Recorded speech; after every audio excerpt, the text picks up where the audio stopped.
everyone had a great weekend. I have just one item for you at the top. We recognize the legendary Soviet-era interpreter Viktor Suhodrev, who passed away in Moscow last week at the age of 81. His career was distinguished by both his linguistic abilities and consummate professionalism.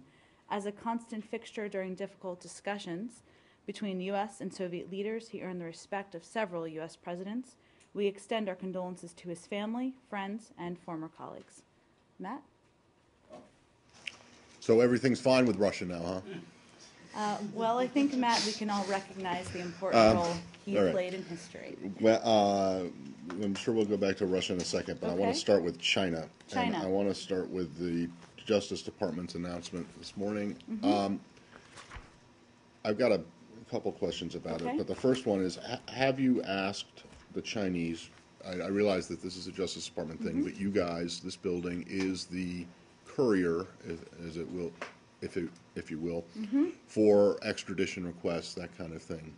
I don't believe there is a treaty, but have you asked the Chinese to hand over these 5 guys? Well, as you would expect, and you predicted in your question, for specific questions related to this announcement, I'd refer you to the Department of Justice. As you know, we don't speak to extradition requests regardless, but you may have other questions on this issue. Well, I do. Go ahead. So, was the State Department involved at all, or consulted at all by the Department of Justice and or the Treasury Department that you know of? I don't have any level of detail on that. I can check on that and see if there's more to share. Do you expect, the Justice Department says it expects, and I use that because I think they use the word expect, the Chinese to cooperate in this. Do you? We certainly would support the statements made by our DOJ colleagues, So you believe that the Chinese should turn over these guys? Well, we expect the Chinese government to understand that today's announcement relates to the law enforcement investigation of individuals who have stolen intellectual property from U.S. businesses. It does not mean, we continue to believe, and this is relevant to us, our role here at the State Department, that we can have a constructive and productive relationship with China. We're ready to work with China to prevent these types of activities from continuing. Right, but do you expect them, do you honestly think that the Chinese are going to read the indictment and say, wow, arrest these guys and send them over here to stand trial? Do you really think that they're going to do that? Well, I'm not sure it will play out exactly that way, Matt, but so the point we do support the statements, of course, made by our DOJ colleagues. All right, but the point is it doesn't look like this is going to have any impact at all on these guys. You're not going to get them. They're not going to be tried. So the impact would seem to be purely a negative one from the State Department's point of view. At least, correct me if I'm wrong. The Chinese have reacted very angrily, as you might expect. They've said that they're canceling the working group on cyber working group. So if it's clear to people that they're not going to hand these guys over and that they're never going to stand trial,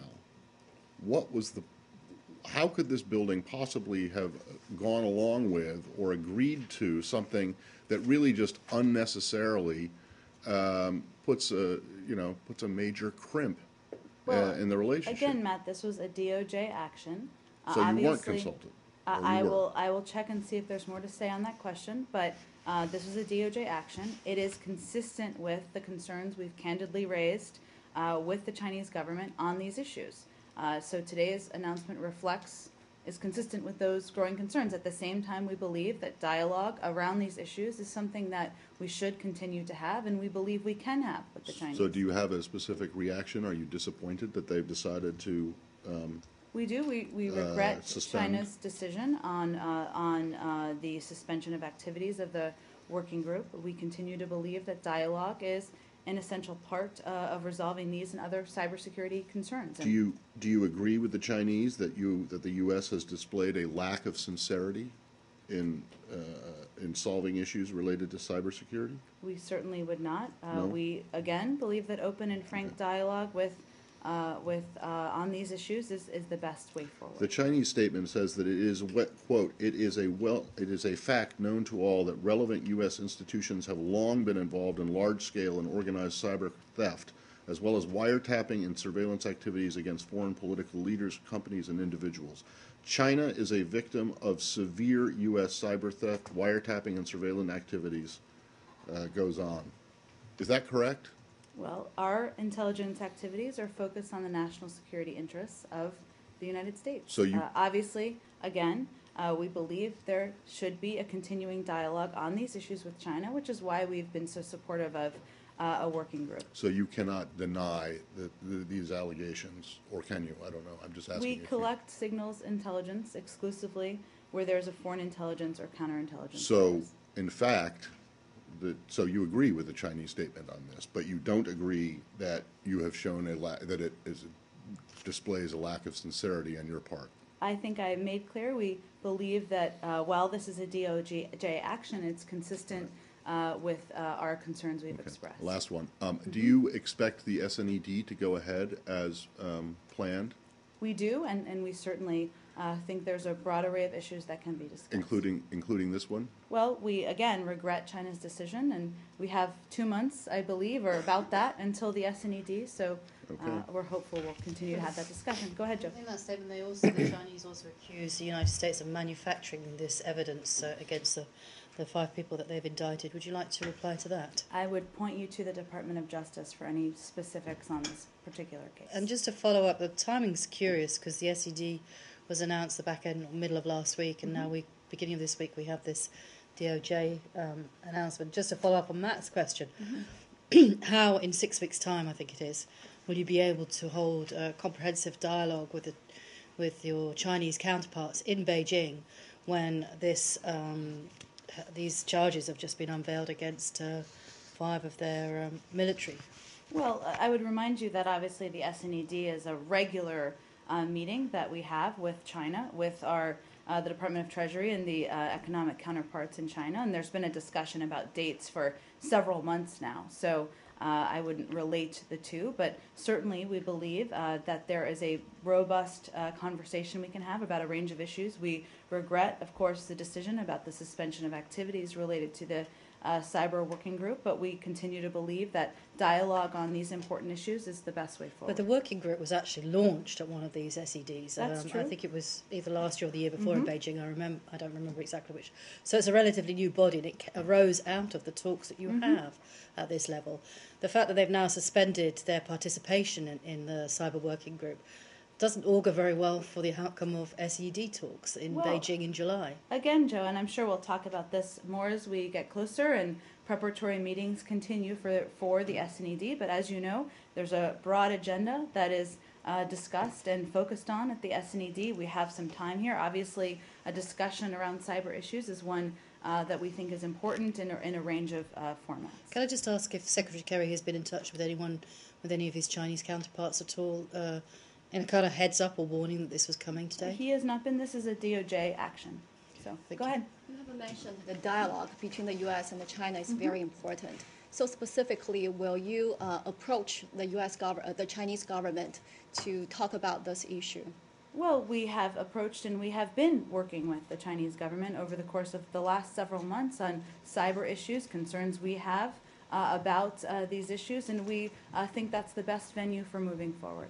And also in the statement from the Chinese government, it says it jeopardizes the U.S.-China cooperation and the mutual trust. So how will you maintain this cooperation and the mutual trust? Well, we've consistently and candidly raised our concerns on this issue. Again, this is consistent with those concerns. We do believe that dialogue is an essential part of resolving these issues and moving the process forward. So we're hopeful that can continue. As you know, according to a lot of documents revealed by Snowden last year, actually China is one of the major targets of America's surveillance program, including Chinese government, including Chinese institutions and companies. So do you think the U.S. has a double standard in criticizing for Chinese for the same thing that the U.S. is doing? How would you explain that? Well, I think I would point you to what the president has said about his concerns about cybersecurity and cybercrime. We remain deeply concerned about Chinese government-sponsored cyber-enabled theft of trade secrets and other sensitive business information for commercial gain. And again, this was specific to the actions of just a few individuals, and we hope that the Chinese government can understand that. Do we have more on China? Just to follow Okay. quickly. According to the press reports and also think tanks, they are saying that this is not the first time the Chinese national have been stealing the U.S. secrets in one way or another way. So what happened in the past? Have you been talking to Chinese? Have they stopped? We, again, this, as I've said a couple of times, this has been a concern we've consistently and candidly expressed our concerns about. Go ahead. Thank you. So how much impact do you think it will have on the overall U.S.-China relationship?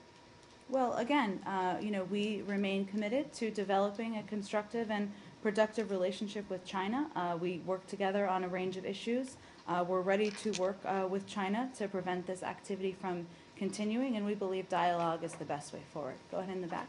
As you said, you believe in dialogue, and the U.S.-China government has been talking this. But by having made this movement, right, announced this indictment, does that mean your effort in the diplomatic channel is simply not working? No, again, this was an action by DOJ. We expect the Chinese government to understand that today's announcement, I should say, relates to a law enforcement investigation of individuals who have stolen intellectual property from U.S. businesses. But again, we've had an ongoing dialogue. We think that's the right path forward, and we're hopeful that can continue. But is it effective, your dialogue? Do you see any result or achievement? Well, we never said that it would be an issue that would be resolved overnight. We think that it requires more work, more dialogue, and we're hopeful that can continue. Follow up. So if this is not working, as you say, the statement from the Chinese Foreign Ministry, they are kind of like furious. If this is not working, is sanction part of your choice in the future? We don't agree that it's not working. We believe we regret the decision to suspend the activities of the working group, and we think that's an effective tool. Can you rule out any possibility of sanction those individuals? I didn't put any on the table, and I'm not ruling anything out. Go ahead. Follow-up, but can we expect similar charges against other countries? We don't make predictions about law enforcement activities. Okay, what is the difference between, because this presumably is not the first time that we've had, people from other countries doing cyber espionage, but what is the difference between the past and now that led you to I would point you this to the action Department right of now? Justice. This was an announcement that the Department of Justice made. They will have the specifics for you. Okay, thanks. From the State Department's point of view, how does this advance or help having a productive and constructive relationship with China if even the people who are bringing the charges don't think that the people charged will ever be tried or ever be presented? How does the State Department see this as Matt, that is advancing not the a U.S.-China claim that I relations? made. That is a point. That is a claim you made. No, you Obviously, just this is said- a Department of Justice announcement. They will see the process through. Again, what I was expressing regret about was the suspension of the dialogue. Right. No. I'm sorry. What claim was it that I was making? That this would never be seen through. You're telling me that there are people in this government who honestly expect the Chinese to arrest these 5 guys and send them over here to stand trial? That's what We'll let the that's what you're legal saying? process see its way through. Well, that. if people in this government think that, then there's a serious problem. That's not going to happen.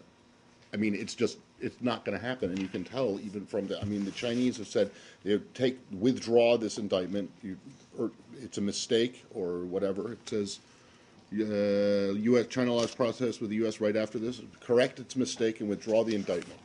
So I think that we can all agree, I would hope at least, that the Chinese aren't going to turn these people over. So I want to know, from the State Department's perspective, if in fact you were consulted by DOJ about this, how exactly an indictment, which is essentially meaningless because it won't produce any convictions or even a trial, advances the cause of better relations between the United States and China. Again, Matt, this is consistent with the concerns that we've been expressing about the Chinese government on these activities. That's not new. I don't think it's new to the Chinese, but we think obviously a discussion about these issues is the best way forward. So can I just make a plea for you to take the question about whether or not the Justice Department was in touch with you guys in the weeks as these I'm indictments happy were to see being if there's prepared, more to convey. and whether or not this building expressed any concerns about the damage that it might do, not just to the upcoming SNED, which was just announced, but also to the broader relationship. I'm happy to see if there's more to convey. It's slightly reminiscent, although the scale's obviously different, of what happened with the Indian diplomat, Mrs. Khobragade, in which there was an indictment that was issued by the DOJ, and it had to be walked back several months later after a deal had been arranged between herself and the US State Department. I mean, is this, following up from what Matt said again, is this just seen as a shot against the bow of the Chinese authorities, and in the end what you'll have to do is walk it back and withdraw the indictment, as the Chinese have asked? I'm not going to speculate on what the Department of Justice may or may not do in the future. Obviously, this announcement was made this morning. It's consistent with the concerns we've expressed. We continue to believe through the diplomatic channels that there's an opportunity for dialogue, and that's what we're focused on in this building. So it's not just a ploy. It's not a ploy to sort of show the Beijing authorities that I you're think the Department serious of in your Justice concerns. made clear through their announcement that this is related to the a law enforcement investigations of individuals who stole intellectual property from the United States businesses. Do we have any more on China? China. Okay, last one on China. Go ahead. If Chinese keep stealing U.S. secrets in one way or another way, in not only the economics but also nuclear and cybers and all that, how can you continue to do business with China unless they pledge that they will not continue and they will stop these stealings from the U.S. businesses? Well, I think, Goyle, I've addressed the question by conveying this is consistent with the concerns we've expressed, and obviously there are a range of ways that we're addressing it. New topic? Sure, go ahead, Saeed. Yes, U.S.-Palestinian relations. Sure. Are you prepared to deal with a unity government that is the PLO and Hamas? Because there are reports in the Israeli press that you are ready to deal with a government provided that it adheres to the Quartet principles. Well, our position as a United States government has been consistent about the steps that any government would need to take. Obviously, that's premature at this point, given there's just been an announcement about the creation of this government, and that process obviously hasn't seen itself through at this point. Was that the topic that Secretary of State Kerry discussed with PA President Abbas? I think we did a readout at the time, Saeed, and we made clear that they discussed a range of issues, including recent political developments, and it shouldn't come as a surprise that President Abbas would provide an update on that front. Related now, the Israelis are quite critical of U.S. envoy Martin Indyk, accusing him of all kinds of things. Least of all is that he's placing all the blame on the Israelis. Do you have any comment on that? I would point you to Ambassador Indyk's speech just last week, where he made clear that both sides had taken unhelpful steps. That's his view, that's the Secretary's view, and I think he stated it pretty clearly in public. I understand, but thereafter there were accusations that in a private gathering or in a bar, whatever, a restaurant, he was telling his staff more vocally or more clearly that Israel bears the blame. Are you willing to step and say that? I will tell you that report is categorically false, and there's been no secret about what his position is on the unhelpful steps taken by both sides. He's spoken publicly about them, and I would point people to that. You know what about that report is categorically false? That he wasn't in the bar, or he didn't have a. What about it? He didn't say the things. He was there, but he didn't say what was attributed to him. I'm not going to go into too much detail, other than to say that he had a busy schedule that day. He was arrived for just a few minutes and did not have the conversation that was outlined in the news reports. Okay, but he was there. I mean, he gave the speech there, right? I mean, not in the bar, but he did give the talk. He did not have the conversation that was outlined in the reports. Okay, so that's the. Okay. Can I get what the status of the team now is? I mean, his team. Are they in the building? I asked you this last week. They're in Washington, and as I think I said last week, and Ambassador Shapiro and C.G. Ratney remain on the ground. Okay, what are they doing in terms of pushing the peace process further or keeping it alive, so to speak? Well, they're here because this remains a priority of the United States government. I don't have any other details on their daily work plans. Go ahead, Joe. I want to ask, there's reports out there that the Quartet is about to release a statement. Is that on the Palestinian government, on the idea? I would point you to them. I'm not aware of that. Well, just statement. because the United States is actually one of the four members of the Quartet. I'm not aware of that statement that's coming out. And I wanted to go back to the talks between Tzipi Livni and President Abbas last week in London. Mm-hmm. At whose request did those talks happen? Between Livni and Abbas, I would point you to the parties. I can tell you that the United States played no part in either arranging or participating in this meeting, but I would point you to the parties. Because they, apparently, according to the timeline, Minister Livni met with President Abbas after she had spoken on Thursday with Secretary Kerry. Mm-hmm. Again, the United States played no role in organizing the meeting or arranging it, so I'd point you to the parties. So in the readout from the meeting between Secretary Kerry and Livni, there was no mention of the fact that she was planning to meet with President Abbas. It was a pretty anodyne statement that they'd, both sides must take helpful steps, etc., etc. You're agreeing that the statement was anodyne? I'm just listening to what Joe is saying. Gotcha. So was this raised? Did the minister raise this with Secretary Kerry during their talks in London that she was planning to meet with President Abbas? Secretary Kerry was aware in advance, but again, played no role. The United States played no role, and I'm not going to get into any other level of detail, and I don't think it should come as a surprise that we wouldn't announce a meeting we weren't involved in on behalf of the parties who were involved in it. And then prior, the evening before, on Wednesday night, when he met with President Abbas, was this something that he suggested to President Abbas at the time? Again, we weren't involved in any way in arranging the meeting or putting the meeting together. I don't have any. And it wasn't more raised on the details. Wednesday night. I don't have any more details about their meeting. Are you disappointed in the Prime Minister's reaction to the meeting, where he said that Livni could have the meeting, but she was going to represent herself, not the government? Is that, Well, is that a obviously, concern Matt, to you? we believe, I don't have any particular comment in response to the Prime Minister's comments, but we continue to believe, as we've said, there's a door open to peace. It's up to the parties to determine. I've got that two that are very extremely brief. One, do you know anything about Israel denying permission for Oxfam workers to go to Gaza? I do not. I can check and see if we know any All right. more about And then that. just the other one is that the housing minister, Mr.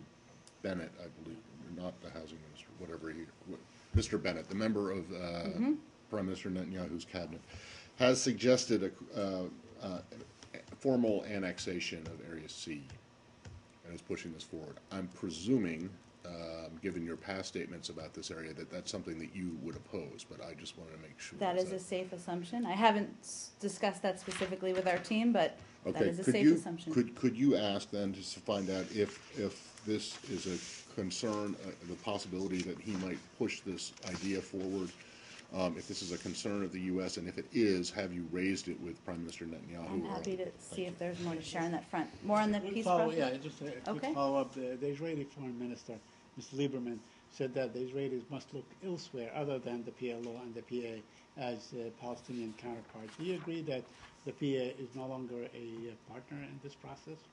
Again, this is a process where there's only been, I shouldn't say a process, there's only been an announcement about a process moving forward. We're going to see that play its way through, so I don't have any further comment than that. Yeah, I'd like to ask.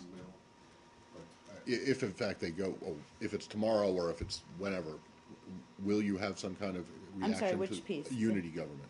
Oh, if there's an announcement, I'm sure we'll have a comment from here. Yeah, Go I'd ahead. like to ask a few questions about the situation of Miriam Ibrahim, the Sudanese woman who was sentenced to death for Christianity. The Morning Star News, which is a Christian news site, reported that Daniel Wani, her husband, she's in prison with her 20-month-old son, Martin. They reported, Wani said U.S. Embassy officials in Khartoum have told him he must prove he is the father with a DNA test before they would try to help. They quote him as saying, I will have to take a DNA sample in Khartoum, then send it to the USA for testing. I provided wedding documents and the baby's birth certificate, and doors were closed on his face. He continues to say, I've tried to apply for papers to travel to the USA with my wife and child, but the American embassy in Sudan did not help me.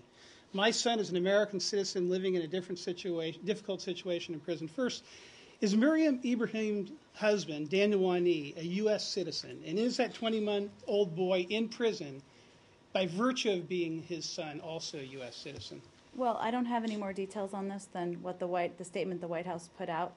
Typically, we don't confirm those type of details, but I'm happy to check and see You if there's don't more know to whether share. that little boy in prison is a U.S. citizen? I don't have any more details to Did the share. embassy in Khartoum ask Mr. Wani to provide DNA evidence that that was his son? We're happy to check and see if there's more You to don't share. know whether that's the Happy to case. check and see if there's more So to share. as of this moment, the U.S. government does not know whether that 20-month-old boy in prison in Sudan is an American citizen in prison because he's a Christian. I think I've addressed your questions, and I'm happy to follow up with you after the briefing. Thank you. Is there a Privacy Act issue here? I'd have to check and see. I know we've issued a statement from the White House just yesterday on this issue. Do we have a new topic? Yeah, so President Putin is going to China this week. Mm-hmm. Is the U.S. kind of concerned about China-Russia cooperation at this time? I know I'm aware of the meeting or the planned visit. I don't have anything in particular to comment on it. And to follow up, what will the U.S. do to overpass this diplomatic fallout with China about the cybersecurity issue? Well, again, we continue to believe that having a productive working relationship is in both of our interests, and we have the upcoming SNED, which, of course, the Secretary will be traveling for. As you know, we have a range of issues we work on, including concerns about the threat from DPRK, including concerns about climate change, and we hope they will continue. Given President Putin's upcoming trip to China, is still the administration's view or this building's view that there is some kind of rift between the Chinese and the Russians over what the Russians have been doing or not doing in Ukraine? Well, what we've said in the past is obviously that China has not been supportive traditionally of the type of actions that has occurred in eastern Ukraine, so we'll let them speak for themselves. Okay. And then on Ukraine, you've seen this morning that NDI has put out I guess it's a report Yep. about the electoral atmosphere or the atmosphere, saying that it's favorable, that it's okay. Do you agree with that? Would you agree with it, or is it something that OSCE does and then you sign off on it? What's Well, the there official? the OSCE put out a report that was Yeah. similar in its Yeah. findings last week. We certainly welcome today's report by NDI reconfirming that the Ukrainian government's preparations for the presidential election on May 25th are proceeding well. We've talked a little bit about the preparations in here. I can give a little update if that's helpful. Sure. There are approximately 900 short-term observers seconded that are on the ground as a part of the ODIHR mission. They will be arriving today and tomorrow. Nationwide, 93% of district election commissions are functioning normally and are on track to conduct their elections for the May 25th election. Obviously, as we've said a little bit, or given a little bit of an update, but this continues, there are efforts underway to ensure or take every step possible that those in the limited areas where there are disruptions by separatists have opportunities to vote. So you said 93%. So your view is that only 7% of the country is problematic, or there's only problems in 7% of Ukraine. That 7% does not include Crimea, right? Well, certainly there are parts of eastern Ukraine, including parts of Crimea, where there are challenges, but most of Ukraine is calm and prepared to vote. Right, but it's 93% of Ukraine minus Crimea, right? Well, in what I'm not sure what you mean. Well, you guys have refused to accept the Russian annexation of Crimea. You still say it's part of Ukraine. So what I want to know is that whether you or the OSCE, when you look at 100% of Ukraine right now as it prepares for the May 25th election, does the 100% include Crimea, or is it de facto no longer part of the calculation? I When you say believe this, it includes Crimea, Matt, Okay. but we'll check and All right. see if those numbers And are then- statistically accurate. The 7% includes eastern Ukraine and Crimea? There are a handful of cities, as you know, where we've been concerned about the actions of separatists, but the majority of Ukraine remains calm and prepared for the election. And those are mostly in eastern Ukraine? They're the ones that you're aware of that we've all been talking about. So are you convinced that there will actually be any kind of representative elections that will happen in eastern Ukraine? I think the fears coming out of many bodies at the moment is that it's just not going to be possible because of the situation on the ground there. Well, given the number of observers on the ground and the preparations that are being made, and again, the reports that have been put out, not just by OSCE, but by NDI today, there are preparations being made to allow for alternative voting sites for those living in some areas where it would be more challenging. Such as where? Will they be able to? I've talked about this a little bit in here, but in some of the areas like Slovyansk and Donetsk, where there have been more actions by the separatists. There are steps being taken by the election monitors and the OSCE. Is the 7% population or area? I don't have any other detail on the statistics, but we will see if there's more we can provide. Are you aware of these reports about some Russian journalists who have been detained by the Kiev authorities?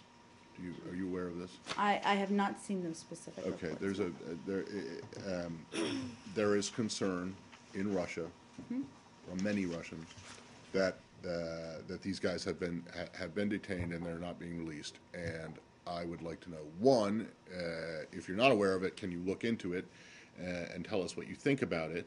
Sure. And two, if in fact you do look into it and you find that they have been detained, will you say anything, or will you push the authorities in Kiev to release them? Well, why don't I start by looking into the facts, Yes. and we'll go from there. Thank you. Ukraine, Ali? Or The region. wherever. Go ahead. The region. I know that the White House just commented on this, but in the interest of getting a response from this Sure. building, Putin's remarks today that he'll be pulling back the troops. Wanted to know if anything's changed in the past 20 minutes between what the White House said. Nothing has changed.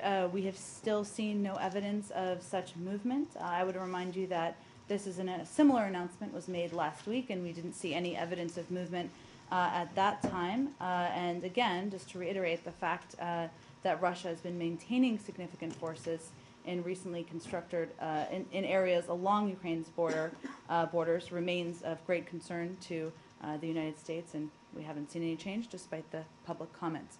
Or do we have any more in Ukraine? If not, we'll go to Scott. Go ahead, Scott. Fighting in northern Mali this weekend, we saw your statement on that. To what extent do you attribute the resurgence of that Tuareg rebellion to its support from al-Qaeda? We've seen, of course, the reports and the public comments, I guess, by some of the officials there. We don't have any information to confirm that at this point. Our focus, of course, at this point is to help the people of Mali, particularly in this incident, in this long-suffering community, who seek the restoration of peace. But we don't have any confirmation of those statements that were made on the ground. In connection with the meeting that was in Paris on Saturday, the Nigerian President Goodluck Jonathan said it was his opinion that Boko Haram is backed by al-Qaeda. Now, is that does the United States share that assessment? And if so, what is the nature of that assistance? Well, at this point, we do not share that. At this point, the United States does not see Boko Haram as an affiliate or an official arm of al-Qaeda. Obviously, it goes without saying that it does not take, you don't have to be an AQ affiliate in order to carry out terrorist activities. And as you know, Boko Haram is designated, but we don't see that affiliation. But I'm sorry, what was your second question? The Americans who are in Abuja, are they specifically working on this rescuing the girls? Or is there a larger AQIM, Boko Haram look at to please Matt again, trans-Sahelian terrorism? He does love that word. It is both. There is, naturally, we've been working with the Nigerian government, as you know, for months now on the threat of Boko Haram, and our concerns have risen, as is evidenced by our designation last November. But there are some who are part of this team who are responsible for steps like, consultations for those who return, and preparing law enforcement or strengthening law enforcement officials to prepare for future events. So it's both. That this team that's on the ground is focused on getting the girls back, but there are a range of steps and support that this team is also offering as it relates to the overall threat of Boko Haram. Go ahead, Michael. Jen, just to clarify, and my memory may not be perfect, but I thought that when Boko Haram was designated as a foreign terrorist organization, it was asserted that it had links with AQIM, Al-Qaeda from the Islamic Maghreb. So are you drawing a distinction between an organization that has links to Al-Qaeda in the Islamic Maghreb and an organization that's an affiliate, and what is that distinction? I'd have to look back, Michael, and see what we said at the time. Obviously, this was a specific question some have understandably asked given the comments over the weekend, but I'd have to check with our counterterrorism I'm pretty team. sure, because an issue arose the other week about the designation process, and I recall reading the backgrounder from that period, and I'm pretty sure the link between Boko Haram and AQIM, or at least among leadership in the organization AQIM, was asserted by the State I Department. believe back, and we put out an extensive fact sheet, which you may be referring to too, and I believe it's back some time ago, but there was that connection drawn, or there was a belief, but this is not, in this case, we don't believe there's a connection here. In this specific case. I believe now, but let me check with our CT team and make sure we can be very clear on that point. If you could, because I think maybe they're saying there is a link with AQIM, but they're drawing a distinction between that and being an affiliate. So if you could clarify that at some point. Sure, and obviously affiliate is different, which is your point. So let me take that and we'll put out some clarifying language. Go ahead, Nicholas. Yeah, follow up to Nigeria. So your team on the ground has made no progress in trying to locate the schoolgirls? Well, again, as you know, this is Nigeria-led by the Nigerian government. We're playing a supportive role. We're doing everything we can, but there's no challenge. There's no question it's difficult. Obviously, if there was new information, I'm sure you would be aware of it. Libya? And can just on that, sure. That Wendy Sherman said in Paris after the meeting that there were discussions about possible sanctions against UN sanctions, against the leaders of Boko Haram, and she said these could come as early as this week. I wonder if you could enlighten us on a specific date and what sort of sanctions they could look like. We have been in discussions, but there's nothing I have to announce today, and obviously any announcement would come from the UN if that decision is made. Go ahead. Libya. Mm-hmm. Just starting first, very micro, with the embassy. There were some rumors over the weekend that there was a drawdown in staff, given the situation. Can you explain to us what happened, if anything? Let me first say, of course, that we are closely monitoring developments in Libya. We remain very concerned about the violence over the weekend in Tripoli and Benghazi. We reiterate our call for all parties to refrain from violence and to seek resolution through peaceful means. As you know, the safety and security of American citizens and U.S. personnel overseas is our highest priority. The President and the Secretary have both been receiving regular updates, as they would in any case, because we constantly monitor the security of our men and women serving overseas. On the situation in Libya and our diplomatic mission, we have made no decisions to move any of our personnel out of Libya. The situation on the ground obviously could change quickly, and so we'll continue to evaluate and update our posture as needed. So on the macro part of it then, what are your thoughts on the actual situation and this rebel leader who apparently was living in the U.S. for many years? Let me first say that we, of course, don't comment on where people are citizens or were living, but you don't? Typically. In terms of the situation on the ground, I stated it. Obviously, we're watching the situation closely. Libya has many challenges, and we're aware of that. We believe they cannot be overcome if its leaders don't settle differences through dialogue and work together. Clearly, there have been a range of events over the weekend. I'm not in a position to analyze those from the podium, but we remain in close touch, and we'll be watching it closely in the coming days. So you do not condemn the actions of Hifter and his group of people? Well, clearly, any violence we would condemn, and we don't believe it brings about a positive or the best outcome. Or do you have any are there any discussions between the U.S. and him? We're watching it closely. I don't have any other updates. Do you know if there is a channel of communication? I don't have any other updates for you, Matt. We'll see if there's more to provide. Can I just ask about the status of the embassy? Could you just tell us what the status of the embassy in Tripoli is now? Is it still on? Is it closed, or is it on emergency staff? We haven't made any changes about the status of the embassy or decisions. So what was it operating under there following Benghazi? Was it still under emergency staffing only? Nothing has changed. I'd have to check and see what the exact definition of the embassy on the ground is. Okay. I would just want to bring your attention to an airbase in Tobruk that just announced its allegiance with Khalifa Haftar. Potentially, you have jets or airplane. Airbus, that An as in the airbase, company? An airbase. Oh, an airbase. Okay, I'm sorry. Sorry, an airbase in Tobruk announced its allegiance to Haftar. Mhm. So potentially you could have like fighter jets and so on involved in the battle. Are you prepared to take them out? Or do Again, I'm something? not going to speculate. I haven't seen those reports. Obviously, there's a lot of fluidity on the ground. We're watching it closely, but I don't have any other analysis. Go ahead, Nicholas. Yeah, speaking about status of your embassy, do you have an update on your embassy in Kenya? After the bombings last week, there were rumors of reducing the staff and closing part of the embassy. I don't have any updates. I can check with our team and see if there's more we can convey on that front. Go ahead. Back on Libya, would you characterize what happened over the weekend as a coup? Again, this is a case where we feel there's a lot happening on the ground. We're still gathering information on a very fluid situation. We're focused on helping to resolve the differences.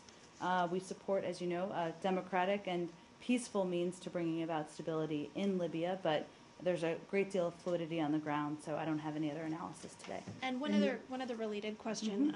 Last week when he was in London, Secretary Kerry said during his avail with the foreign minister, the U.S. will be doing all it can do to help the Libyans in these next days, and this was before all the violence occurred, but to try to be able to gain control over their revenues and begin to forge the kind of coalition that can actually begin to build the offices of governances that are necessary. What specifically was he referring to? Were there going to be stepped-up efforts in the days to come, and would any of those efforts be hampered by what has now happened? Well, obviously, part of the discussion that the quintet or quint meeting had was on stepping up efforts on coordination as it related to both security and supporting a political process there. So certainly he was indicating, as others who participated, that there would be a stepped up effort, that there's dire concern about the situation on the ground, and so we'll continue to coordinate with our partners. And we've had a range of meetings with the UK, and last Thursday was an opportunity to continue that discussion. Let's go to the back. Go ahead. India? Yeah. Okay. The White House told us that there's going to be no announcement about the new ambassador. But our ambassador is supposed to come back in May. Do you have a date when she is coming back? And then the second question is that after she leaves, as soon as the Modi government takes over, who is the point person who will be dealing with the Modi government? Well, we again have an extensive team on the ground, a very large presence in India, given the importance of our relationship. So I suspect there'll be a range of officials on the ground who will be in contact and run point with the new government. I don't have a specific date on her departure. We can check and see if there's more. So after she leaves, you said there's a large. Yeah, I agree on that. So it will be a large contingent, but headless. Endless? Headless. Oh, no, I thought endless. No, what I was conveying is that just as is true with many in governments where they we have a very important strategic relationship, there are a range of officials that interact with the government depending on the issue, whether it's the economic counselor, political counselor, communications officials. So I expect there'll be a range of officials who will be in touch with the new government and be working with them. And just a technical. So many heads. Yes. Not headless. Go ahead. I saw your statement about that Mr. Modi as Prime Minister is eligible for A1 visa. So how does it work? He has been invited by the President Obama, and so does he have to go and stand in a queue at your embassy and apply for the visa? How it works? I'm not going to get into the tick-tock, but heads of government and heads of state are eligible for an A1 visa and must travel to the United States on an A1 visa regardless of the purpose of the trip. As Prime Minister of India, obviously Modi would be a head of state, and you saw the announcement from the White House this weekend after the president's call that they've invited him and would welcome him to the United States. No, but he has to apply for the visa. again, I'm not going to get into the tick-tock of the logistics, but obviously heads of state come to the United States on A1 visas. Thanks. Technical question. I don't expect you to have the answer Sure. to it now. When the Taiwanese president flies through the United States, does he get a visa? Does he get an A1 visa, or do you just allow him in without one? I don't have that level of detail as you expected. We'll see if there's more we can share. Go ahead, Turkey? India. Oh, okay, one more in India. Yeah. Go ahead. My question is simple. Since you have many heads or many people on the ground talking with to be the Prime Hats, Minister, not Mr. Modi's heads. team in Delhi, since the new God of Change will be taking place this week, from the Congress to BJP, from Dr. Manmohan Singh to Narendra Modi. My question is that since can you confirm was he on a U.S. visa blacklist for 13 years? If he was, have you taken off him as Mr. Narendra Modi, no more on the blacklist of U.S. visa? Again, as a head of state, he would be applying on an A1 visa, so I don't have any other details for visas. And for you. finally, what will be the future of U.S.-India relations under Mr. Modi's government? Because since for the last 10 years, all these things have been going on, I'm sure Mr. Modi also is feeling that everybody was allowed in the U.S. to visit, but even his own party's chief, Mr. Rajnath, was here, but not him. So how you think he will take, or you will be dealing with him in the future? Well, you saw the statement from the White House where the president invited him to visit. Obviously, we have a long, enduring partnership with India that will continue and hopefully only grow in the future. But finally, are you talking with his team about this issue? About which specific This issue? visa issue problem. They forget the past, but let's move in the future. I don't and have forward. any other details on our conversation. Thank you. Go ahead. One in India? Go ahead. Apparently, Mr. Modi is quite a tweeter and retweeter, and he's tweeted his Social media. thanks to many of the heads of state who congratulated him on his victory. President Obama was one of those people who congratulated him, but somehow he didn't get around to tweeting his thanks to President Obama's congratulations. You ascribe anything to that? I don't have any Twitter analysis today to share. We look forward to welcoming him to the United States when that visit is scheduled.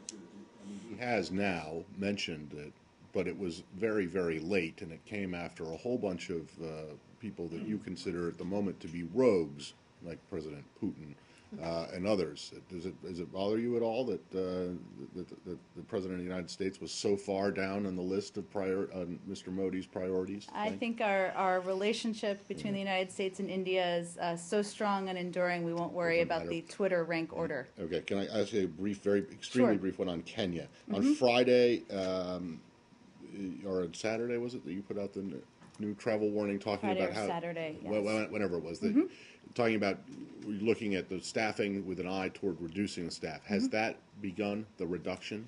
Nicholas asked the same question, so Today? let me take it and we'll check Sorry. with our team. No, it's okay. Well, it's a good question. I didn't have a chance to talk to him about sorry. Kenya. We will talk to know them what and I see if was. we can get all of you an update.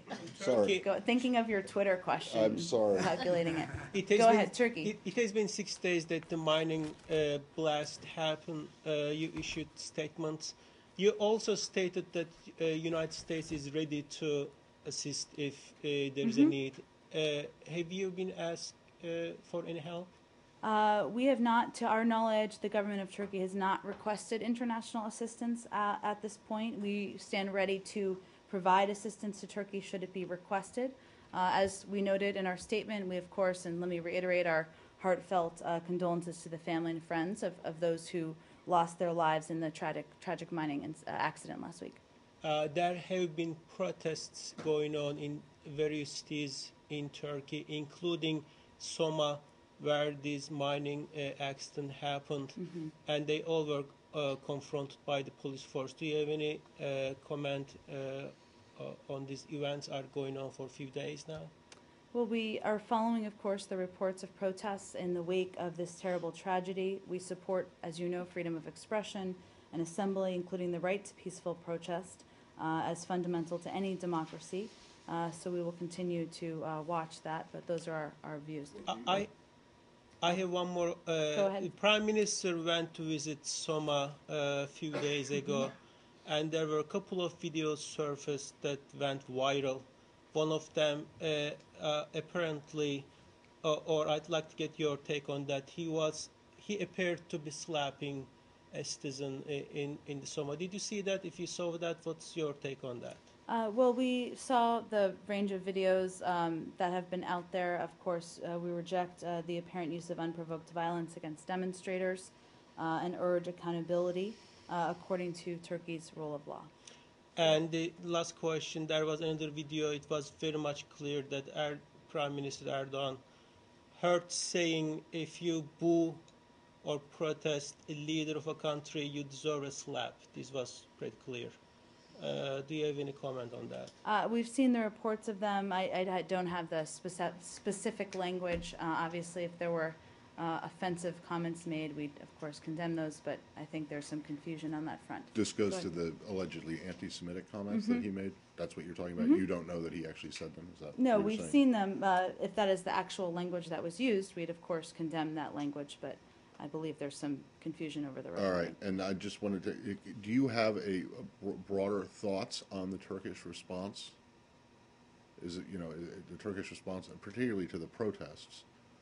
Well, to the protests, I think I made clear that we reject the apparent use of unprovoked violence against demonstrators and protesters and urged accountability according to Turkey's rule of law. Okay, so you think that they overreacted? There were some incidents, certainly we are concerned about. When you say unprovoked force, you also, I know you talk about the police force response, but you also mention or signal about the Prime Minister's apparent slap to the citizen, or? I'm sorry, I couldn't, say it one more time? The question was, when you say unprovoked force, you also talk about Prime Minister's apparent slap to the citizen? To the citizen? Yeah, one of the citizens in Soma. When you say you don't like unprovoked violence, that includes what the Prime Minister did to this protester. I think that's what he's saying. I think we're referring to a range of videos that have been out there. I don't think I have to get more specific. Go ahead. Did you ask Ankara about this anti-Semitic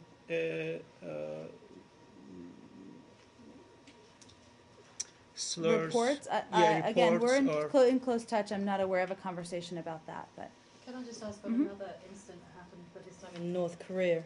There were reports that last week sometime had been an apartment building that collapsed, 23-story, and although it wasn't finished, there were some families, about 100 families, 92 to 100 families really living in there. I mean, the details are very sketchy. Obviously, this is North Korea, and I just wondered if by any chance you had any reports via the Swedish embassy or any more details via your own kind of intelligence about what may or may not have happened. We don't have anything new to share or report. Of course, we would regret the loss of life. We regret any loss of life in an apparent tragedy like this, but we don't have any more details. And as far as you know, there's been no reaching out by the North Korean authorities for any help in this to any of the embassies that might be in... I'm not that I'm aware of. I'm sure there's a range of embassies around the world, so I would point you to them. Go ahead in the back. Mm-hmm. Do you have any reaction to the fact that the North Korean government came out with an apology about this? This is very unusual for them to apologize for something. I don't have any additional comment aside from what I've offered. Go ahead, Scott. Colombia, do you have anything on the reports by Colombian authorities that they're working on a deal with the FARC to give up their drug trafficking operations if they can come to a broader agreement in Havana? I hadn't seen those, so let me talk to our team and see if we can get all of you a comment. There was a statement that came Well, out of we this put out a building statement yesterday. Anything new to add, I should say. Can you explain why that statement completely neglected to mention the fact that the Cubans are hosting these talks? I don't have any particular Do you not analysis think for that you. Cuba deserves any props for, hosting this? I don't think that was the motivation here, Matt, but again, we'll see if there's Well, more it's to just clear. offer I mean, on these particular but talks. you do recognize that the Cubans have taken the lead, and that's where the talks are going on, right? I don't have any more to offer on this particular issue, Matt. We'll see if there's any update to Scott's question beyond the statement we issued yesterday. Thanks, everyone. Thank you.